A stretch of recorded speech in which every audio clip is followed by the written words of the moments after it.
Hello everyone.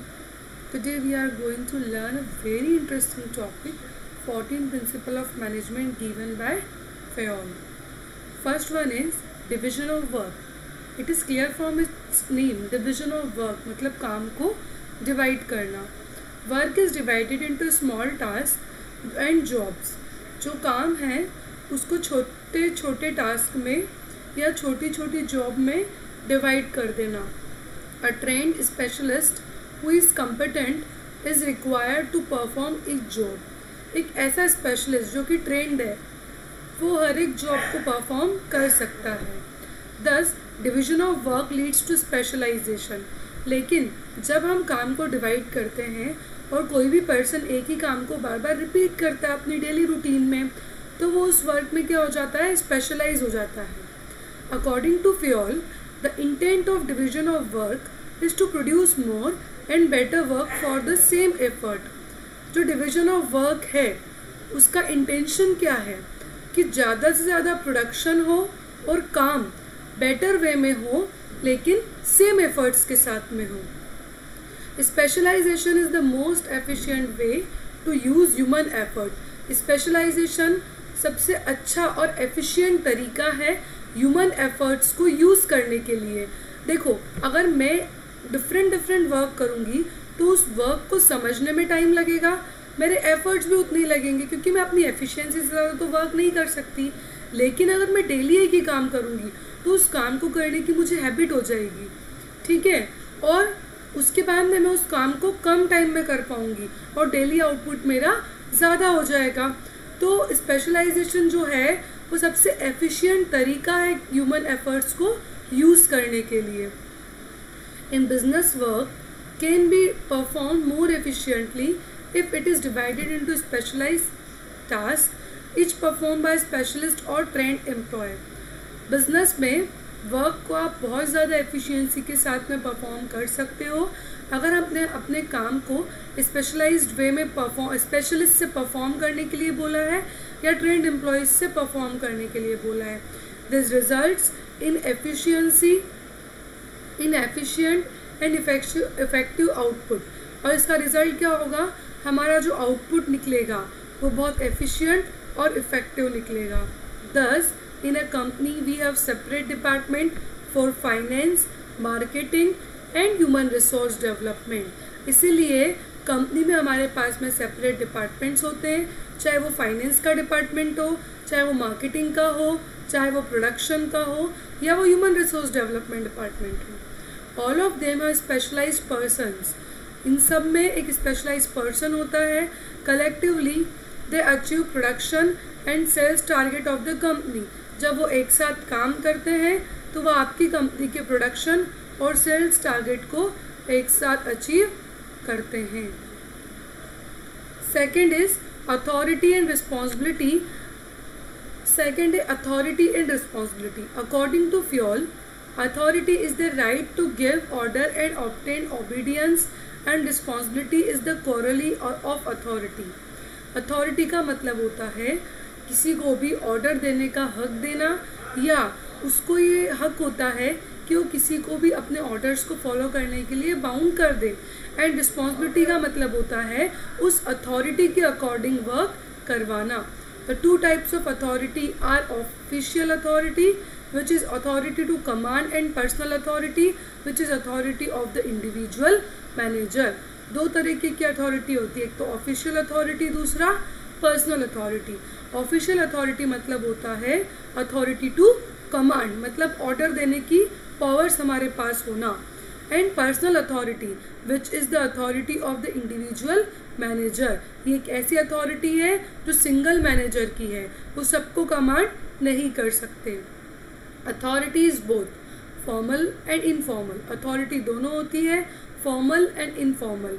Manager require authority commensurate with their responsibility. हर एक manager को कितनी अथॉरिटी चाहिए, उसकी रिस्पॉन्सिबिलिटी के इक्वल, ठीक है. हमेशा मैनेजर को उतनी अथॉरिटी की ज़रूरत होती है जिससे कि वो अपने को गिवन रिस्पॉन्सिबिलिटी, जो उसको दी हुई है रिस्पॉन्सिबिलिटी, उसको फुलफिल कर सके. Therefore there should be a balance between authority and responsibility.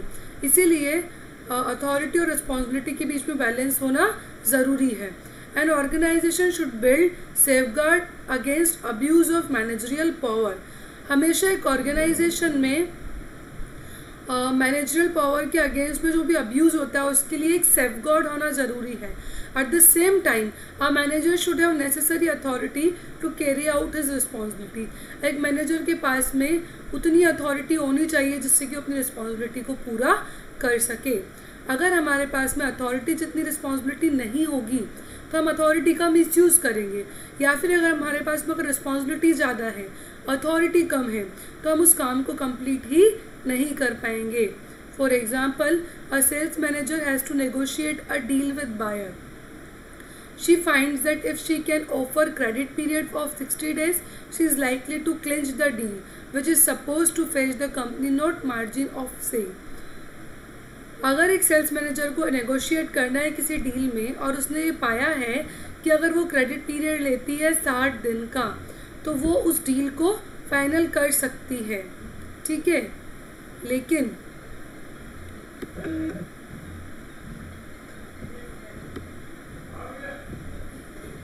now the company gives the power to the manager offer to credit period of only 40 days।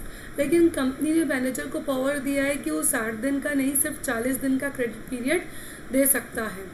This shows that it is an imbalance in authority and responsibility. ये बताता है कि authority और responsibility दोनों में imbalance है।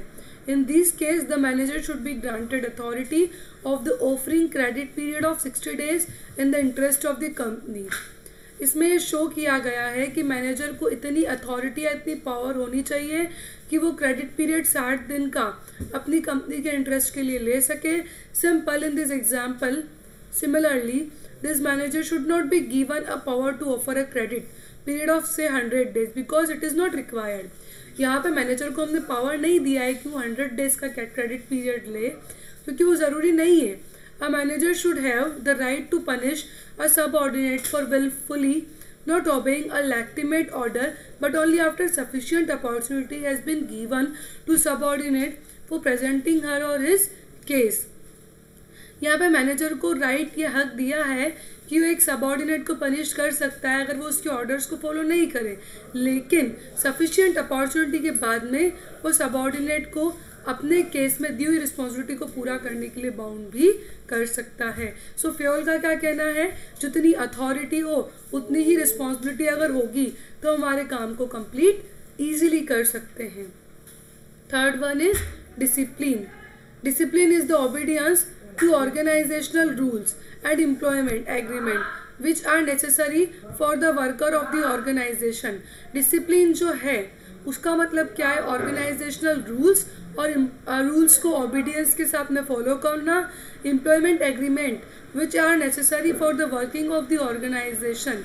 Employment agreement जो कि ज़रूरी है आपके ऑर्गेनाइजेशन में काम करने के लिए। According to Fayol, discipline requires good superior at all level. Discipline की बहुत ज़्यादा ज़रूरत होती है हर एक लेवल पे। Clear and fair agreements are judicious application of penalties.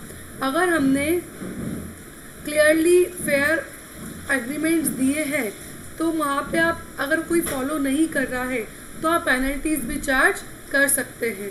Suppose management and labour union have entered into an agreement whereby workers have agreed to put in extra hours without any additional payment to receive the company out of loss।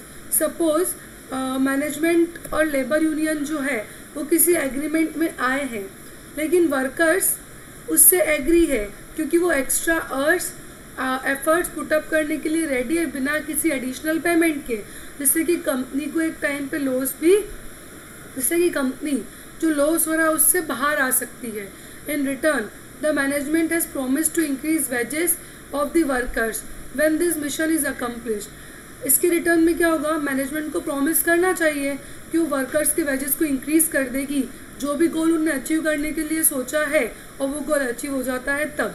Here discipline when applied would mean that the worker and manager both honour their commitment. यहाँ पे देखा गया है कि जो worker और manager रहते हैं अगर वो अकम्प्लिश्ड गोल को अचीव कर ले तो क्या होगा, वहाँ पे हम लोग बिना किसी प्री जजमेंट के एक दूसरे के वर्क को कंप्लीट कर सकते हैं.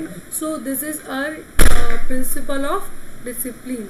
We will study next principles in the next video. Thank you so much.